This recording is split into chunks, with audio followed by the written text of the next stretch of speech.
আবু মুসা আল আশআরী তিনি বর্ণনা করেছেন, قال رسول الله صلى الله عليه وسلم إن الله لا يطلع في ليلة النصف من شعبان فيغفر لجميع خلقه إلا للمشركين ومشاهين।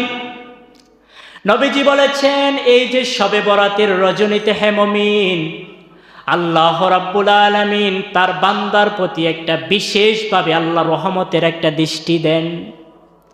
আল্লাহর হাবিব বলেছেন, ফায়াগফিরু, ক্ষমা করে দেন, লিজামিই খালকিহি, পৃথিবীর মধ্যে যত মানুষ আছে সব মানুষকে আল্লাহ তাআলা এই রজনীতে ক্ষমা করে দেন। সুবহানাল্লাহ। তবে আল্লাহর হাবিব বলেছেন, দুই শ্রেণীর মানুষকে আল্লাহ তাআলা ক্ষমা করেন না। এক হলো যারা আল্লাহর সাথে শিরিক করে। হে মুমিন, আল্লাহর সাথে শিরিক করে এরকম মানুষ আছে না নাই? রিজিকের মালিক কে? রিজিকের মালিক হলো আল্লাহ তাআলা। আমি যদি বলি যে না, আমার ছেলে কামাই করে আমাকে খাওয়ায়, তাহলে এটা শিরিক।